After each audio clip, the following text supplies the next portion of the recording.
আমার বিয়ের বয়স ৯ বছর চলছে। আমার শ্বশুর এবং জামাই খুব প্রভাবশালী। আমার জামাই পরিবারের একমাত্র ছেলে এবং পরিবারের বড় সন্তান। বাকি সব ননদ, সবার বিয়ে হয়ে গেছে। আমি শুধু নিঃসন্তান। এত বড় বাড়িতে আমরা মাত্র ৪ জন সদস্য থাকি। আমার স্বামী খুব ভালো মানুষ। কোনো রকম বদঅভ্যাস বা নারী ঘটিত সম্পর্ক নেই। কাজ নিয়ে ব্যস্ত থাকে। ছুটিতে ঘুরতে যায় বা বাসায় বসে খাওয়া দাওয়া গল্প করে কাটায়।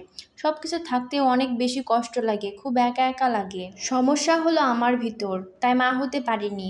এক ওয়াজে শুনেছি যেসব পুরুষ বাবা হতে অক্ষম তাদের নাকি দ্বিতীয় বিয়ে করা জায়েজ নাই, অন্য একজনের জীবন নষ্ট করার অধিকার নাই। আমিও তো মা হতে পারবো না, তাহলে আমারও তো রাইট নাই কারো জীবন নষ্ট করার।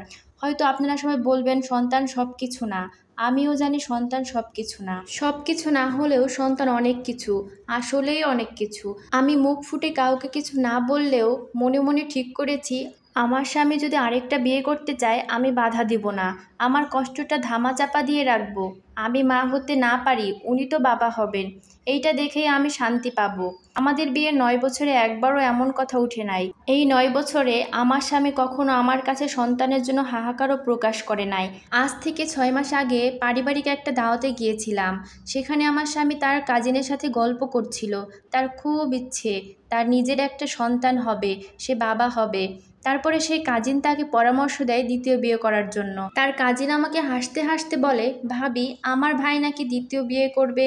দ্বিতীয় বিয়ে করার কথা শুনে আমার কষ্টে কান্না আসলেও আমি হেসে হেসে বলে দেই, তাহলে আপনারা সবাই মিলে আপনার ভাইয়ের জন্য সুন্দর একটা বউ খুঁজে দেন। সেদিন রাতে আমার ঘুম হয় নাই। আমার স্বামী আমাকে সবসময় সাপোর্ট দিয়ে বলেছেন বাচ্চা না হলে না হবে, এতে মন খারাপ করবে না। অথচ উনি ভিতরে ভিতরে বাবা হওয়ার কত আকুতি করেন। যখন থেকে দ্বিতীয় বিয়ের কথা শুনেছি তখন থেকে আমার খুব কান্না পাচ্ছিল। মনে হচ্ছিল হাউমাউ করে কান্না করি। আমার স্বামী খুব সহজে দ্বিতীয় বিয়েটা করতে পারবে, একবারও তার কষ্ট হবে না। আমার কথা ভেবে স্পষ্ট দেখতে পাচ্ছি আমার এই ৯ বছরের সংসারটা আমাকে পর করে দিচ্ছে। আস্তে আস্তে করে আমার সব কিছু অন্যের হয়ে যাচ্ছে, আমি নাই হয়ে যাচ্ছি। এর কিছুদিন পরেই মেয়ে দেখা শুরু হয়। একটা মেয়ে পছন্দও হয়ে যায় আমার স্বামীর থেকে। মেয়েটা ১৮ বছরের ছোট। বিয়ের দিন ঠিক হয়, বিয়ের শপিংও শুরু হয়। যত দিন ঘনিয়ে আসে আমি কুঁকড়িয়ে যাচ্ছি, ভীষণ কষ্ট হচ্ছে। আমার মনে হচ্ছে আমার সংসার ভাঙার দিন ঘনিয়ে এসেছে। একদিন খুব জোরে জোরে কান্না করছিলাম। আমার স্বামী ঘুমাচ্ছিল।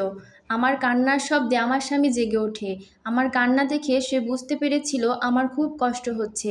আমার সাথে সেও কান্না করে। ওয়াদা দিলেন আমাকে কোনো দিন কষ্ট দিবেন না, আমার স্থান মর্যাদা, আমার প্রতি ভালোবাসা কোনো দিন কমবে না। আর আমি যেমন ছিলাম তেমনই থাকবো। আমার পাশে আমার স্বামী যেমন ছিল ঠিক তেমনই থাকবে। এসব শুনে একটু শান্তি পেলাম। হাজার হলেও ৯ বছরের সংসার, ভালোবাসার মানুষটাকে, প্রিয় মানুষটাকে অন্যের হাতে কিভাবে তুলে দেব? স্বামীর ভাগ অন্য কাউকে কিভাবে দেব? আমি হয়তো মা হতে পারিনি, কিন্তু একজন সার্থক স্ত্রী হতে পেরেছি, আলহামদুলিল্লাহ। অর্থ সম্পদ সব কিছু দেওয়া যায়, কিন্তু স্বামীর ভাগ কখনো কাউকে দেয়া যায় না। তাই আমরা ২ জন মিলে সিদ্ধান্ত নেই আমাদের বাচ্চার দরকার নেই, আমরা ২ জন একসাথে থাকবো। আলহামদুলিল্লাহ, সন্তান ছাড়া বিয়ের ১৪ বছর কাটিয়ে দিলাম।